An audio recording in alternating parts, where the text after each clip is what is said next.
Hello, hi. I am Dr. Nikita, working in Elegant Dental Hospitals, KPHP, Kondapur, Manikonda, and Banjara Hills. I am periodontist. So today I am going to explain about the rampant caries. మామూలుగా మనము ఇదివరకే నేను చెప్పాను మీకు nursing bottle caries అంటే abnormal feeding habits వల్ల మనకి కిడ్స్కి 6 months నుంచి 2 years లోపల వచ్చే కేరీస్ గురించి మీకు ఆల్రెడీ చెప్పాను.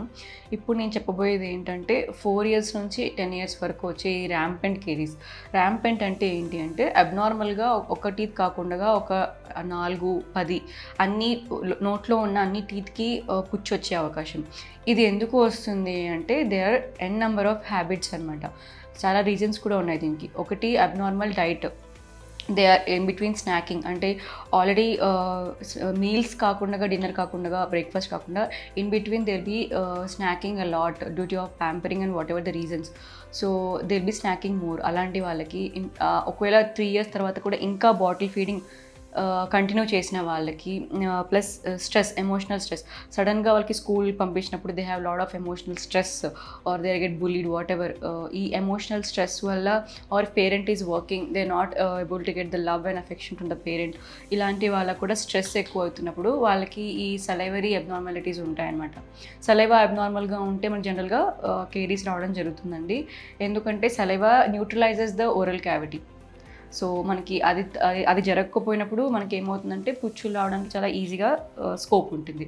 సో ఇంకా ఏంటంటే కొంతమంది ఒక 4 years తర్వాత కూడా పాసిఫైయర్స్ హ్యాబిట్స్ ఉంటాయి. అంటే వాళ్ళు they will be sucking this sweet and pacifiers అనమాట.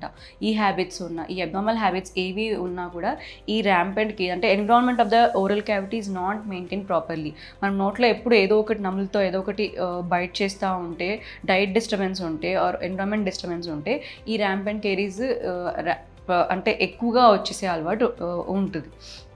సో దీన్ని ఎలా కాపాడుకోవాలి పళ్ళని అంటే ర్యాంపెంట్ కేరీస్ మనకి 4 to 10 years మధ్యలో వస్తుంది. ఇంకా మనకి 11 to 18 years మధ్యలో కూడా వచ్చే అవకాశం ఉంది అడల్ట్స్లో కూడా. ఇది ఎందుకు అంటే సడన్ ఎన్విరాన్మెంటల్ చేంజ్ అనమాట. Sudden eating habit change, sudden environmental change or sudden hormonal change.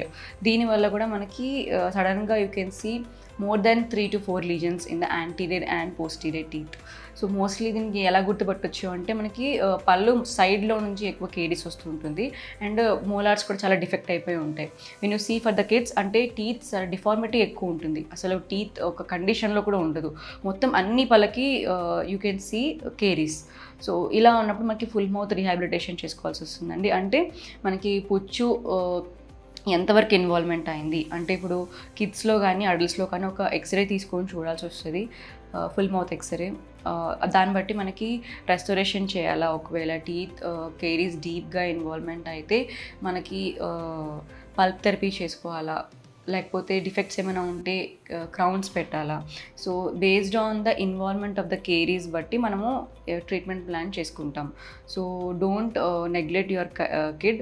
ఎందుకంటే ఈ rampant caries mostly 4 to 10 years మధ్యలో వస్తుంది or from 11 to 18 years who are not maintaining their oral condition properly ఈ type of caries చూడొచ్చు. Oral థెరపీలో ఇంకొకటి ఏంటంటే మనకి ఫ్లోరైడ్ అప్లికేషన్స్. మనకి టీత్ మామూలుగా 6 months నుంచి 2 years లోపల ప్రైమరీ టీత్ వచ్చేస్తాయండి. తర్వాత మళ్ళీ పర్మనెంట్ టీత్ 6 yearsకి వస్తుంది. సో మనకి ఫ్లోరైడ్ అప్లికేషన్ 4 yearsకి ఒకసారి చేసుకోవచ్చు. తర్వాత 6 years when the kid is getting the new permanent teeth అప్పుడు ఒకసారి ఫ్లోరైడ్ అప్లికేషన్. తర్వాత మళ్ళీ 11 to 13 years మధ్యలో where you get the back permanent teeth, వెనక పక్క ఉన్న పర్మనెంట్ టీత్ వస్తాయి ఆ టైంలో. అప్పుడు కనుక ఈ ఫ్లోరైడ్ అప్లికేషన్ చేస్తే ఈ ర్యాంపెంట్ కేరీస్ నుంచి కొంచెం మనకి సేవ్ చేసిన వాళ్ళం అవుతాం. Thank you.